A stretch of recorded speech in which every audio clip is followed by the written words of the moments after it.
Hi, everyone. Welcome back to the Lights Too Bright pod. For those of you who aren't liking, following, and subscribing, please do. And actually, please do share. I could really do with some more followers, to be honest. We are back. I've taken a bit of a break, just been doing personal stuff, but I've been fortunate enough to get on one of my friends who actually I've known longer than I think he wishes to remember.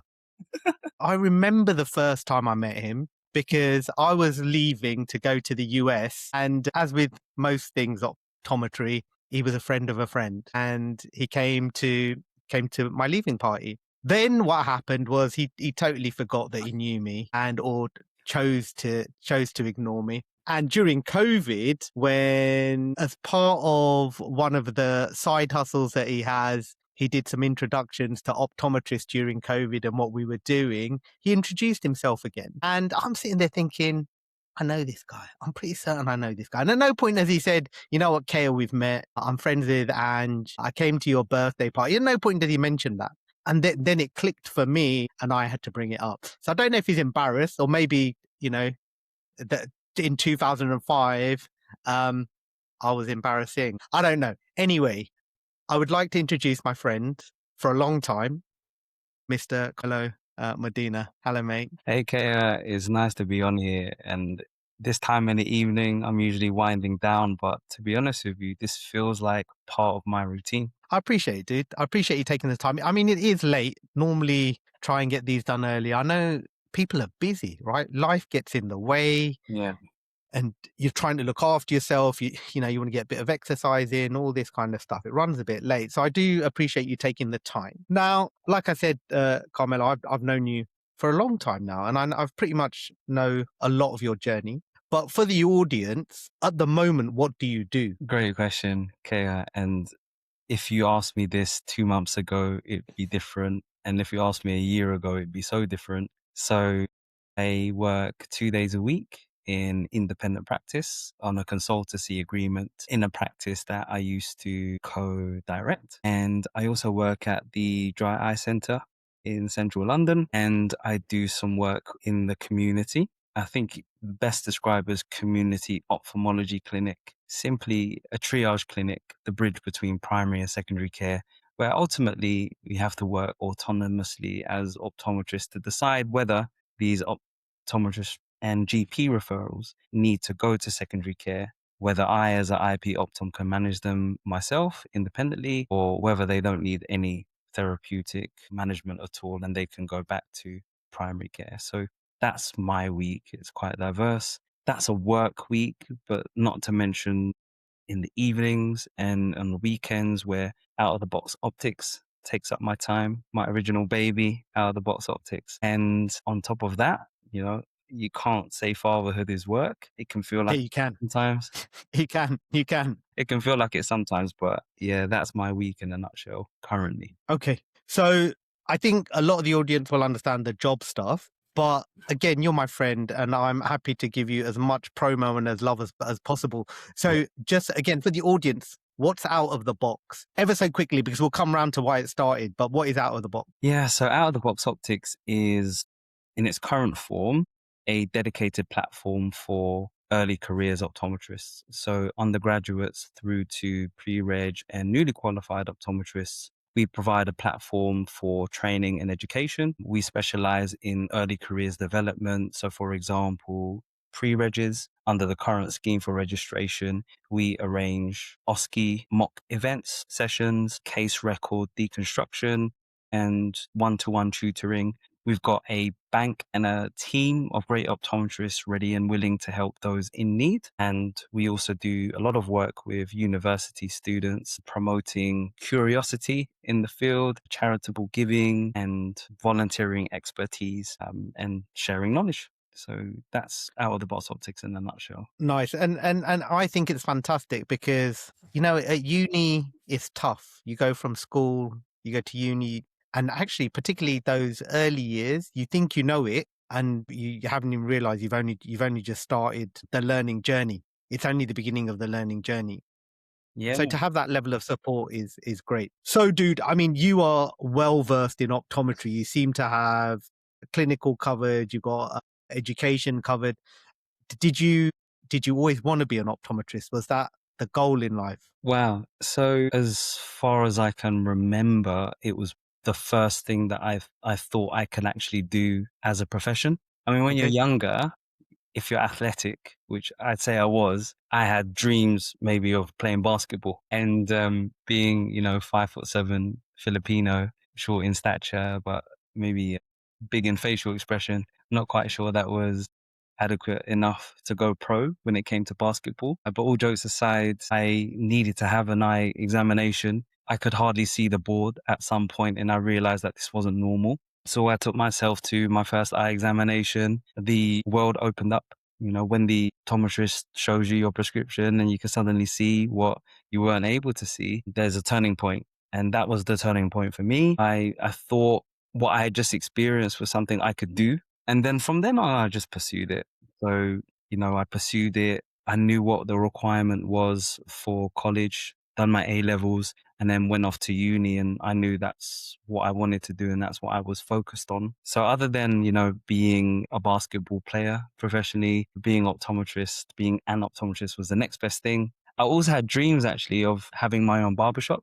So not necessarily Yeah. being the barber, but having a barbershop with my best friend Theo, who's living the dream now. He owns two barbershops and, we're flirting with the idea of opening a third where I'm involved. Nice, dude. It's nice to have a dream. I mean, I always wanted to be a mechanic. I just wanted to No, it's fix. never too late, Kaya. It's never I too just like fix. I just like fix. No, the problem is I break things more than I fix, which I probably shouldn't say that as a clinical optometrist. But yeah, I was not good at. I like the idea of being able to fix things, But you know what, Kaya, but that I like the risk taking because I'm sure you probably break things out of curiosity. Are you the type of person that used to have remote control cars and you would take them yeah, apart to see? Exactly. I know the type of person you are, right? So if you're that type of person and you're breaking things, just as insight into your curious my mind. my parents used to go mental, absolutely lose their mind with me. I take stuff apart. But saw it in your own children, you would encourage it, right? Taking things up. Luckily, no, man, because I'm Indian, man. We don't break things. It's just you're not meant to break. If you can break, you put it back properly. You can't put it back properly, then it's broken. What have you done? That's the risk you take. Kind of thing.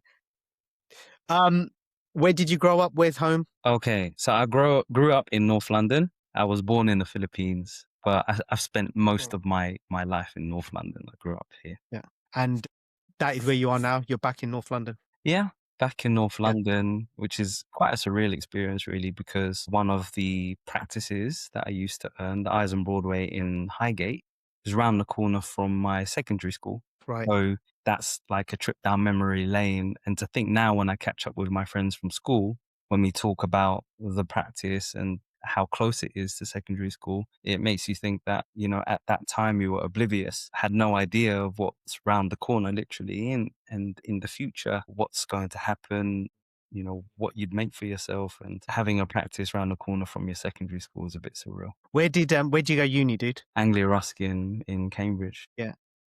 So and then flew through that, and then pre-reg. Yeah, Where? pretty much. Like this is like building up to mine and your first meeting, Kea. So I done my pre-reg with Boots Opticians, and this is in Eden Broadway with a very good friend of yours, Garapreet Channa, who I always mention whenever anybody asks me about optometry. I can't not mention GURPS Yeah. because I mean she's such a big influence in my life, how I test as an optometrist. I actually feel like if anyone had sat in with us both, they'd probably see a bit of Gurpreet in me. And that is probably the biggest compliment I can give her, that her influence extends beyond that 1 year we had with each other. She's fantastic like that, and she had a real special love for her pre-regs.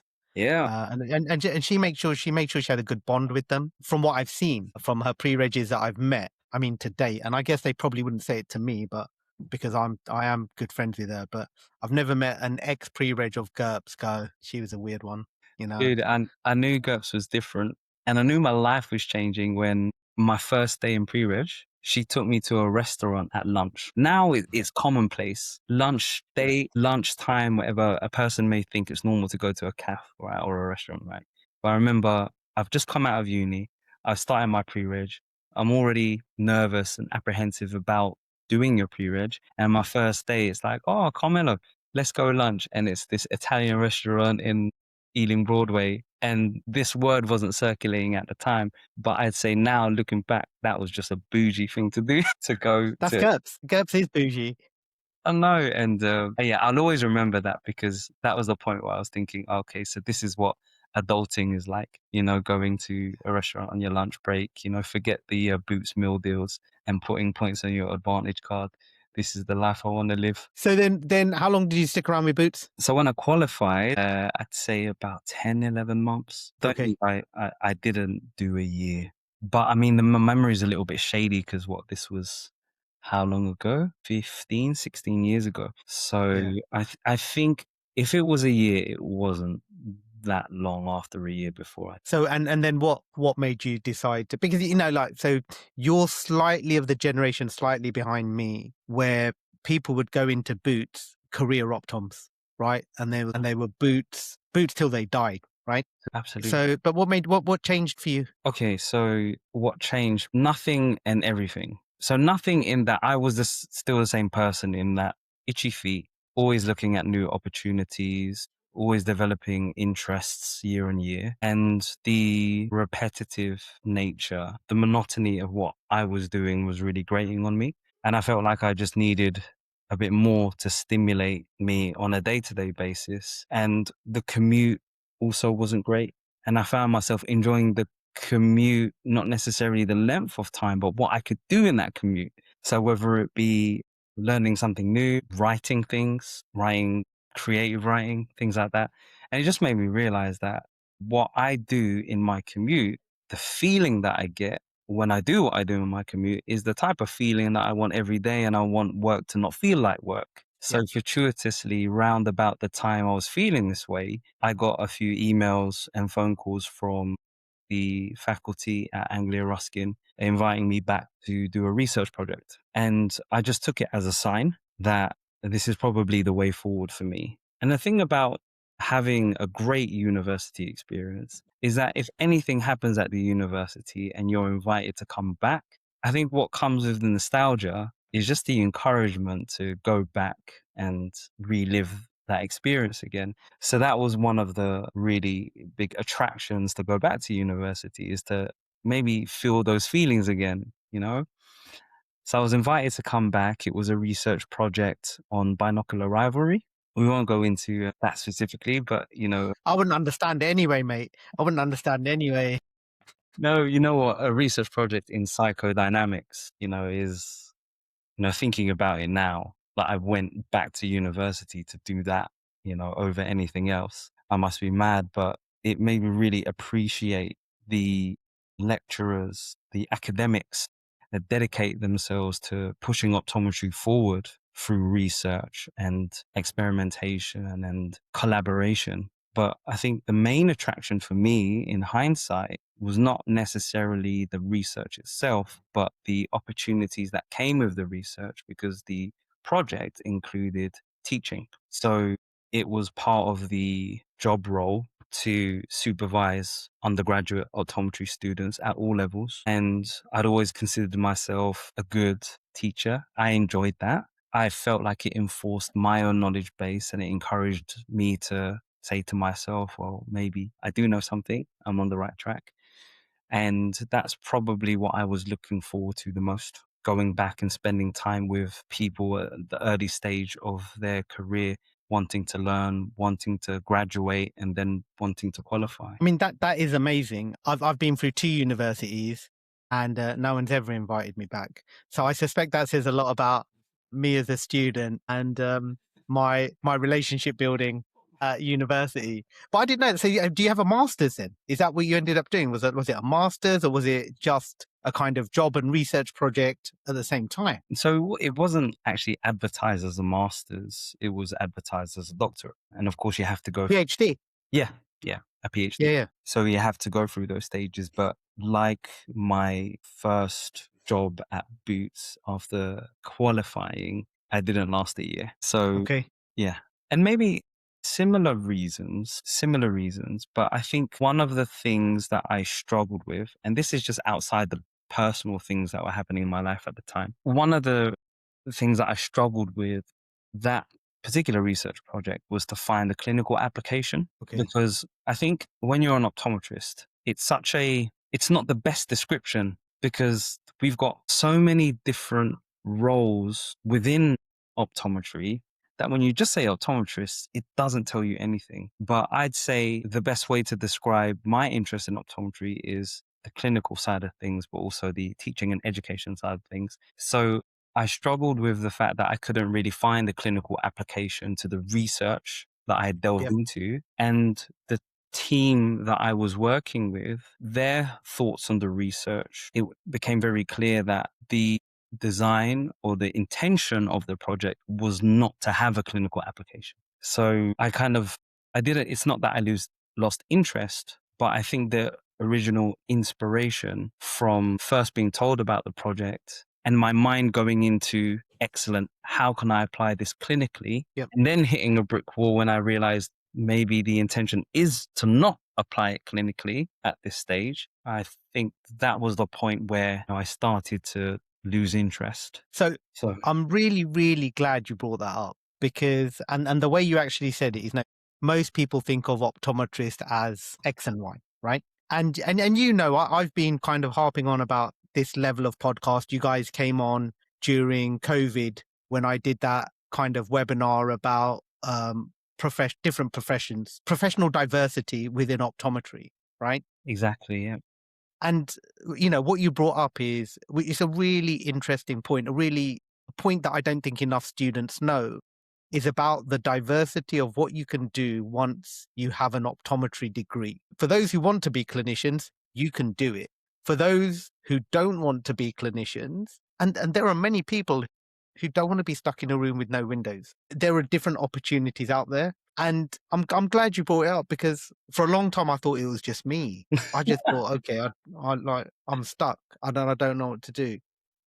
That But feeling of I mean, being stuck. Sorry, Kay, I just yeah, wanted to say that feeling of being stuck, it can happen to you in multiple settings. And it's funny because we do think of the optometrist testing room as being a box with no windows. When I was doing my research project, that was in a box with a window, but in the basement. It was like I was swapping one box from another to another. yeah, And why it's actually remarkable, I suppose, in the story of out of the box optics is because, and I always say this, out of the box optics represents opportunities outside of the box that is our testing room or yeah, our research lab or wherever else we take optometry indoors. That's, to your point, okay, when it comes to feeling stuck. And it's okay to feel stuck, even if you thought that that opportunity you were in was supposed to be the opportunity that got you out of, that yeah. period of feeling stuck. So So would you ever do a PhD? I mean, dude. I never knew you'd be or up for a PhD. yeah, Never come up in conversation. no, Would you go back if something came up and you thought, you know what, I can do this. I can implement this. Let's say a dry eye PhD came up because I know you do a lot of dry eye. yeah, PhD came up in dry eye with clinical applications. Would you think about going, you know what, I can do this? absolutely. If I'll I do a was PhD. in a position, environment, and an opportunity where it'd be relatively easy to have participants, subjects, collect data, treat, working with a great team with the reassurance that, the research has a purpose, a Yep. specific intention to apply clinically and potentially change or be influential in the way we manage our patients for the good, not just for the patients, but society at large, then absolutely. I've said a bunch of things where like these are a lot of like the requirements for me, but I don't think it's unrealistic to say that there's research projects that exist out there that fit those requirements. So if anybody's watching this, What are you trying to say, dude? It's like I get like 40 viewers. no, So no, yeah, okay, it's not about the numbers, it's about the quality of, the yeah, people that watch, because I always say this when it comes to views, right? It's just, you could have a million views, but You just need that one person, and that one person can change everything for you. And I agree with you. I don't do this for the views, man. If I was doing this for the views, I would have stopped after 1 year of doing it. I do it because I enjoy chatting to my friends. Yeah. Uh, I enjoy learning new things about them. And, pretty much everyone I've asked to come on who has come on has a really interesting story, which I think is inspiring to, the thousands and thousands of optometrists out there. And, that's why you're on, dude, because you are an inspirational optometrist to someone, Yeah. you know? No, thanks, Kaya. And yeah, I don't So, talk about that part of my kind of optometrist life cycle a lot, that short period in my life where I attempted to do a PhD. but it's all learning, right? It's all learning, it's all developing. And from within that 1 year, I suspect, whether you know it or not, you probably picked up a huge set of educational skill sets, which you were then able to, you know, translate and transfer to projects that you do now, and Absolutely. working stuff you do now. Okay, that's such a good point because when you're in that environment, you're learning how to communicate with academics. You're learning scientific research methods. The project included learning how to code. You're in a completely different world. And you're right, the skills you pick up, you never know when you're going to use them again. But I guarantee you, you live as an optometrist long enough, you're going to apply something that you've learned.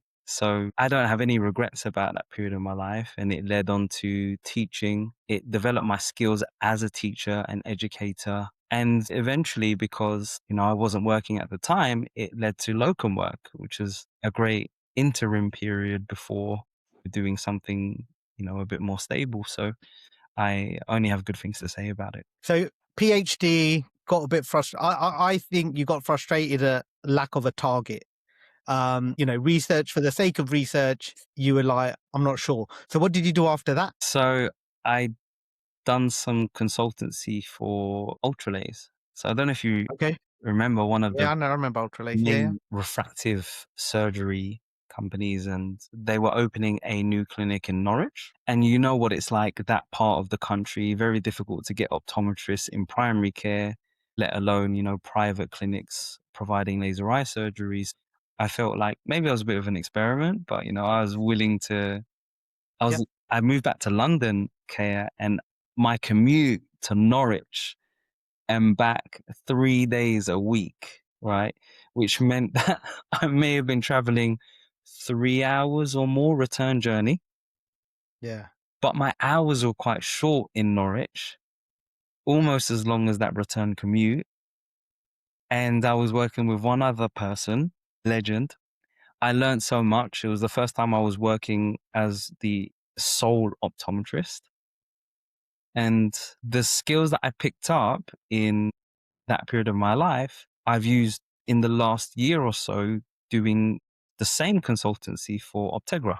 So, again, had I not had that experience, maybe I would have been unsuccessful in applying for a bank position at Optegra, for instance. So, again, on that point of, picking up skills, regardless of whether you stayed in that position for too long, you have them. Yeah. How long were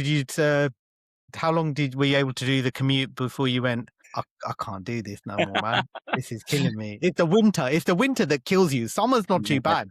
Winter, you're like, it's dark, Yeah, it's wet, because it's cold. I remember now, like I remember to this day, time that I was getting on this train. It was 6:49 in the morning. So imagine you give yourself an hour to get ready and travel to the train station. So you're waking up at 5ish.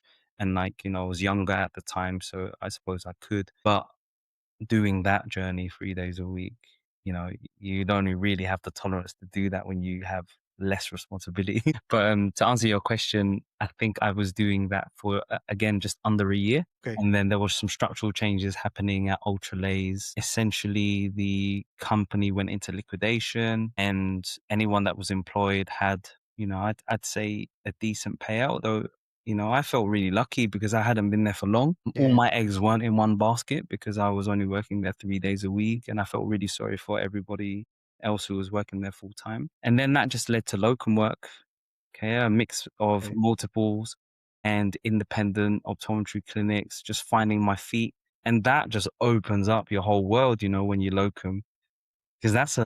another level of independence that you don't taste until you're locum and in different, settings. So, um, yeah, that led to locum work and establishing a relationship with practices and realizing which ones you want to work with and which ones you know, done one day and you'd never go back to. Yeah.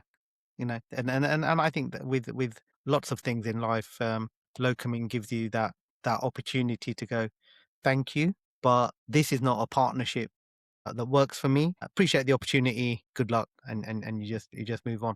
So you're locoming. So at what point does out of the box start? Then where does out of box come into the picture? 2016, out of the box Okay. optics, it was just kind of born out of the appetite that I had, and I'm sure a lot of optometrists had, to do something outside of the box of the testing room. So by then, I had delved into research. I'd worked for multiples, independents, done refractive surgery. At one of the independents I was working with, I had a few gigs doing contact lenses, so soft scleral fittings for film and TV. That led to production sites in the UK and abroad. I had already done some hospital work. So by then, I had done so much that I thought there must be other optometrists that want to get involved in this kind of rich diversity within optometry, that the goal was to organize a platform that can link optometrists to these extraordinary and meaningful opportunities, including, the charitable projects and things outside of the norm. I'm just going to stop you there ever so quickly, only because I've got this question. If I don't ask it, I'll forget it. So how were you getting all these different roles? All right. So how were you getting a hospital job? How were you working for Filmworks, I think they're called, or whatever they're called? Because there's only one company and everyone knows who it is, and I can't remember their name, which I feel bad about. Yeah. How is all of that coming about, dude? Because So I've got 10 years on you, and I've never, those opportunities are very few and far between. So with the hospital work, so I'll go through them like very quickly one by one. Hospital work, I forced myself in because I knew that there was a bit of a gap in my knowledge in glaucoma, and I knew that I wanted to do some work, some hospital work, and improve my knowledge and skill set. But actually, how that link happened was in a practice that I was locuming for, is an independent practice. I must have got a corneal ulcer from a teach. No one believes me, but it was from a teach. I remember teaching someone how to put contact lenses in. That same afternoon, I got an ulcer. Really weird Okay. corneal ulcer. There was the optometrist director was there. He said, "Oh, Carmelo, you got a corneal ulcer. Go to the Western Eye." So I went to the Western Eye Hospital, waited there for a while, and I saw an ophthalmologist. I think she was an ST2 at the time, Sansi Low. She probably doesn't remember this, but she saw me.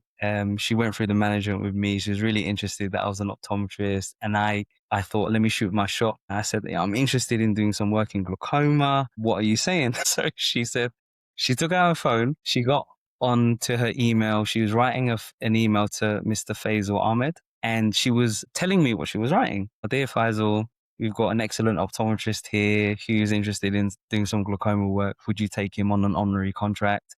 And then one thing led to another. The next thing you know, I'm doing one day a week with Faisal at the Western Eye Glaucoma Clinic on an honorary contract on a day where I usually wouldn't be working. And now I've got ties to that place from doing my IP placement there to then going on to do multiple clinics there. And, anyone that works in a Western Eye hospital knows that you never really leave. So that was hospital. The film and TV stuff was from an independent optometry clinic, and not the one you're thinking of, actually.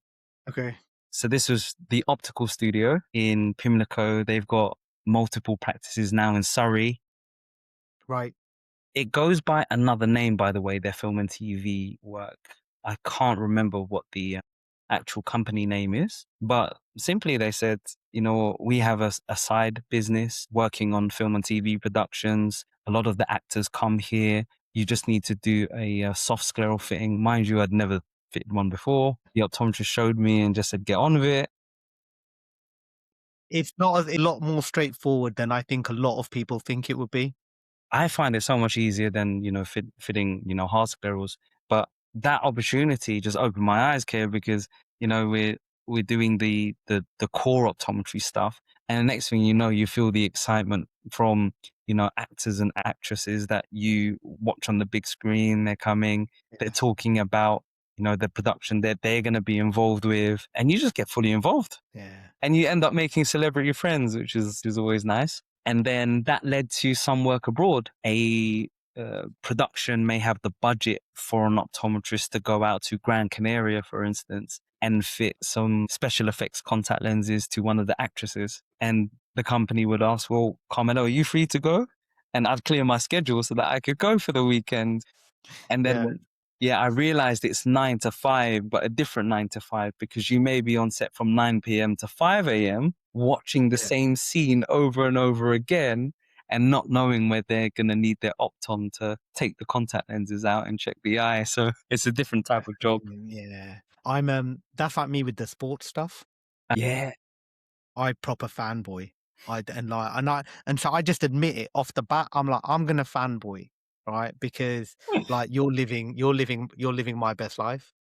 But yeah, I And mean, the work you did with Liverpool, your dude, team. I cleared schedule for that. So when I was asked to do that, someone called me, goes, "We know you do screening with the Saints. We're gonna be doing it for LFC have asked us to come in to do it. Can you just give us some pointers?" I went, yeah, this is what we do, but I mean, if you want me to come up, I'll do it. And he went, actually, funnily, you should say that. One of the days, we're gonna be one person short. Will you come up? And I went, yes.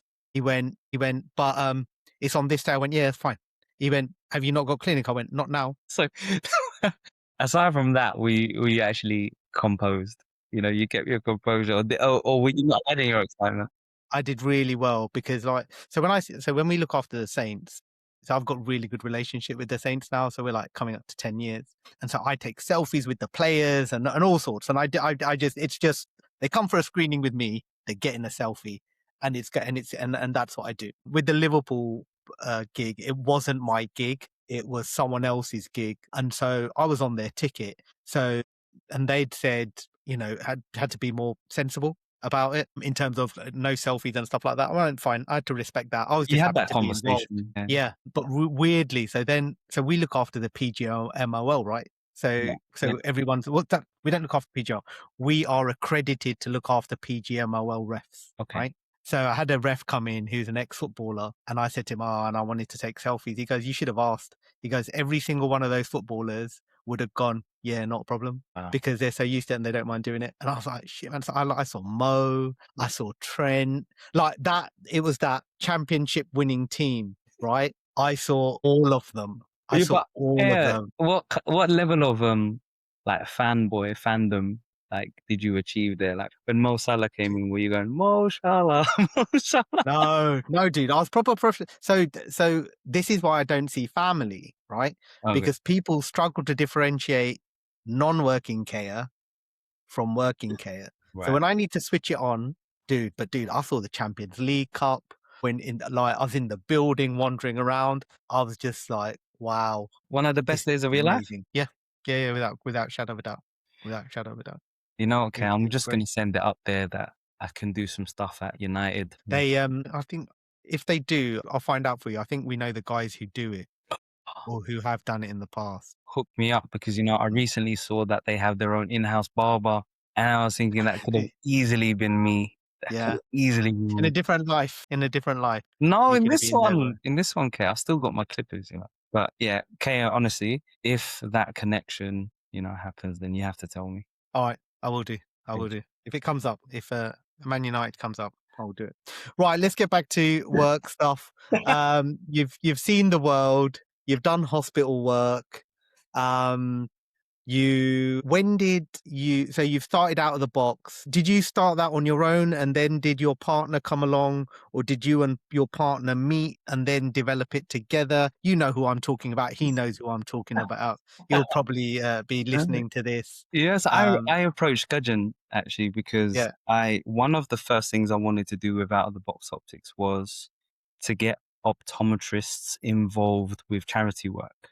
So this was volunteering expertise to Crisis at Christmas, for instance, annually run their eye testing facility in their centers every Christmas. So the reason why I approached Gudgeon was because we had previously, I wouldn't say worked together. He invited me to a charity event that was raising awareness.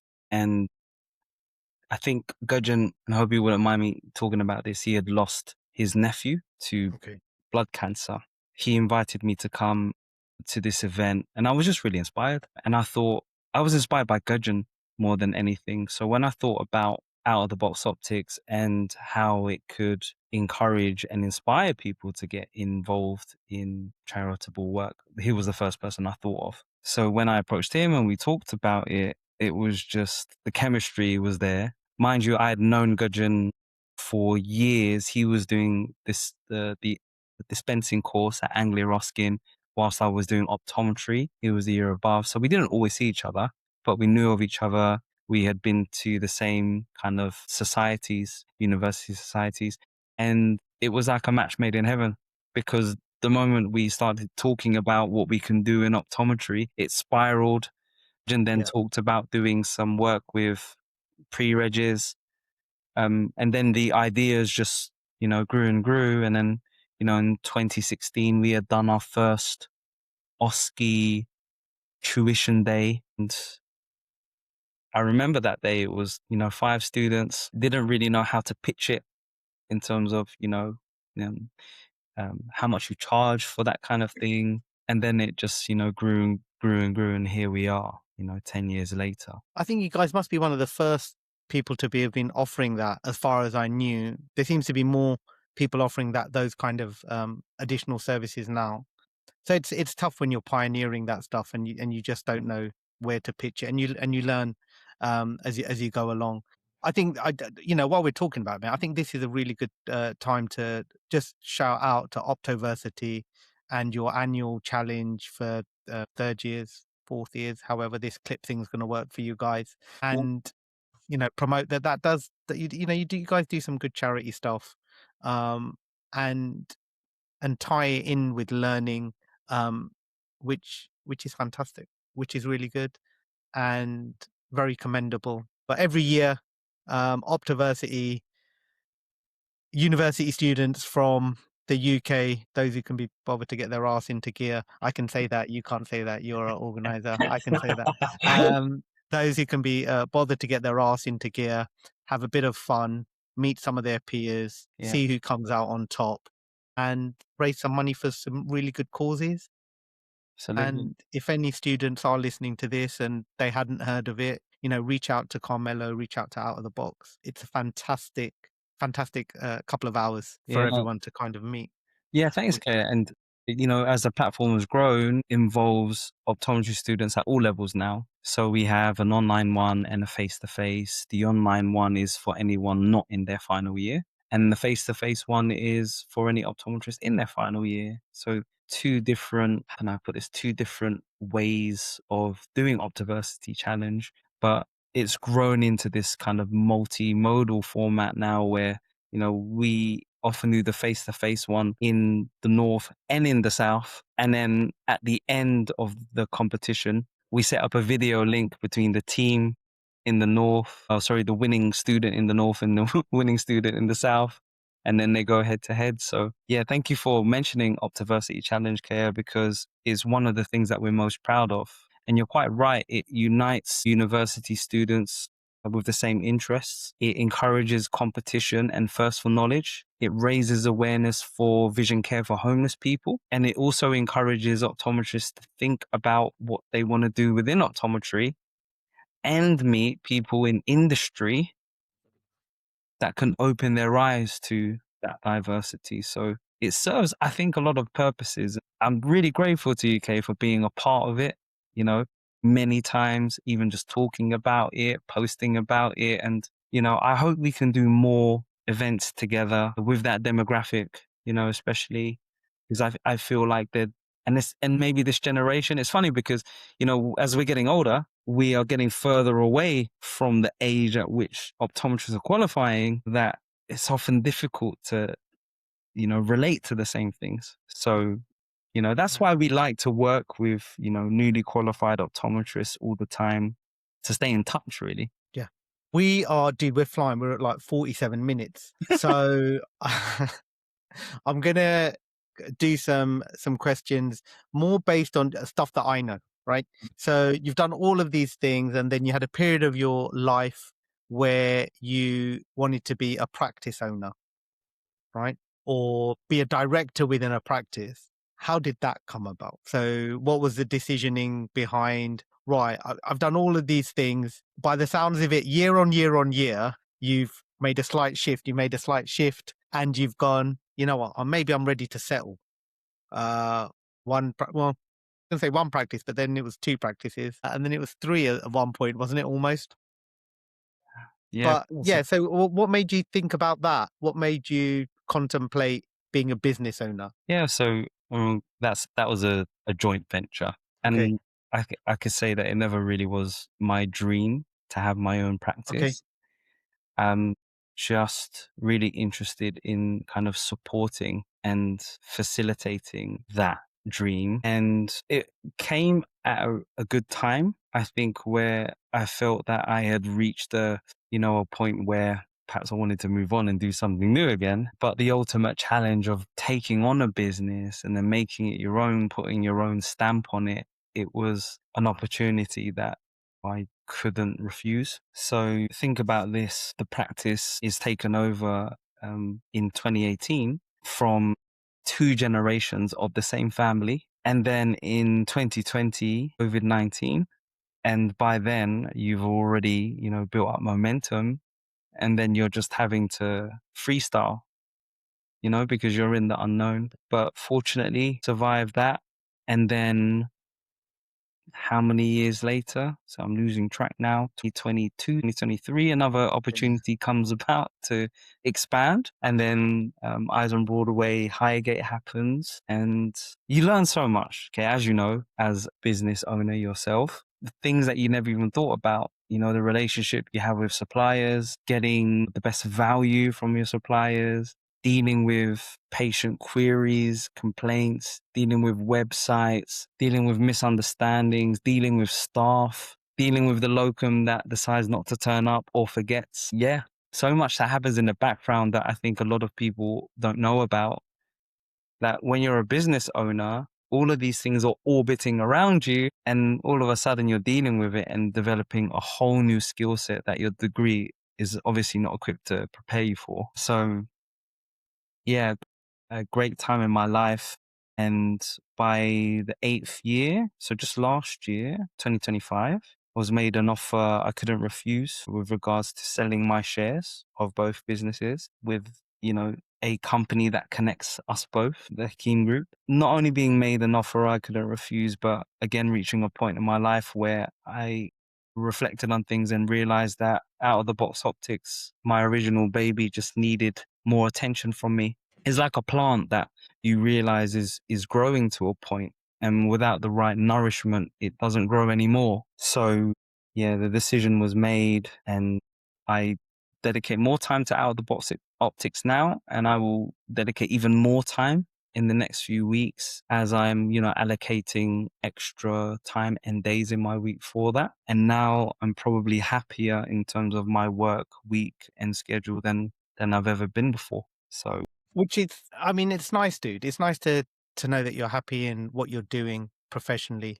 It makes, I think people underestimate how much of your day is and your life is taken up with your work.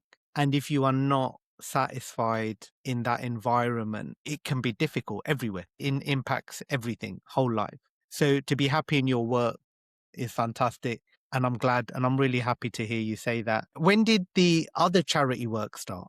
So let's do a shout out to, because you're always asking for volunteers when you go and look at, it's Greece, right? Is it well, Greece? yeah, Yeah. okay. Like, it's funny because I almost forgot, and how could I? How dare I forget about that? The Greece volunteering projects, they came about purely because I was interested in a library. Actually, I read about this mobile library in southern Greece that goes around refugee camps. This mobile library turns up at refugee camps, and the children are invited to come and read and color and play with each other. Books written in Arabic, Farsi, Pashto, books in French, books in Greek, books in Spanish, just kind of catering for this whole refugee community. And I was reading it thinking it would be so like easy, I think, to set up a mobile optometry clinic because they exist. Why not make a contact with this mobile library and see if we can collaborate? So I went out specifically with the intention of meeting up with the library. I met up with the volunteers, talked to them about the idea, donated some books. And then one of the organizers said, "Did you not know that there is already a mobile eye clinic doing exactly what you want to do?" And I said, "No, I have no idea." And that turned out to be this non-government organization called Light Without Borders, whose project manager, her name is Luz Harmona, had been doing this for refugees for the last decade, and she was in need of optometrists. I went out there one December in a big collaboration with One Essilor, their charity, and Yeah. they collaborated with the Doctors Without Borders offices in Greece. They turned their whole office block into a mobile eye testing unit, and I was the optometrist there, seeing Ukrainian refugees, a lot of them at the time, Asian and African, Middle Eastern refugees. And that first volunteering project just really got me excited that I was, and inspired really, that I was doing something, outside of my usual, but also how rewarding it was and how much of a difference I was making. And then since then, I've come back at least twice a year, and Yeah. most of the time in the mobile eye testing unit. So doing a lot of hours, a lot of mileage from camp to camp, setting up and doing what I do, but in a van. Yes, and I do find it inspiring because I like, dude, I know how busy you are. I know what you've got going on, and I'm just like, how's he finding the time? It's like, damn it. I got kids as well, and a little bit older than yours and stuff. And I was just like, shit, how did he find the time? It's so impressive that you managed to do it. And I know you always promote it. And so that's why I wanted to make sure we alluded to it. So that again, if anyone is interested in it, reach out to Carmelo, and Carmelo will put you in touch with the people in Greece, and you can do something to return to humanity and give a little bit back if you want to, right? And then I guess that brings us back full circle, mate. We are now back to where you are, right? Yeah. Doing a few things, spending time with out of the box, inspiring and educating the future optometrists, people who will be doing podcasts and bumping us out of the way because their TikToks are way better than my TikTok. And so we've cracked, we're about to crack an hour. So I will let you go because you're busy. I've got a day off tomorrow. So Oh, I'm just going to go and actually going to get a haircut, funnily enough. And then I've got to write a couple of presentations. But dude, so you've done a lot, right? If, and I guess you probably do give lots of advice to aspiring practitioners, clinicians. What is that one key piece of advice you think that you think that anyone could, it could be anyone, it doesn't necessarily even have to be an optometrist, right? That you would say, right, young professional, this is something I would think about doing or advising. yeah. So I think perhaps the best advice I could give for that category of people is, I think if you are looking for your happy place within any industry, all it takes is some exploration and experimentation and having no fear to take the risk of moving on when you feel like perhaps your skills and your time can be valued more elsewhere, or whether you just feel like you've stopped learning and you want to be able to be in an environment where you're always learning. Just some experimentation and exploration. Thanks for that, mate. That was fantastic. And I appreciate you taking all the time to be with me today. Again, for those of you who don't like, follow, and share, please do. Thank you, Carmelo Medina. Thanks, Gaya.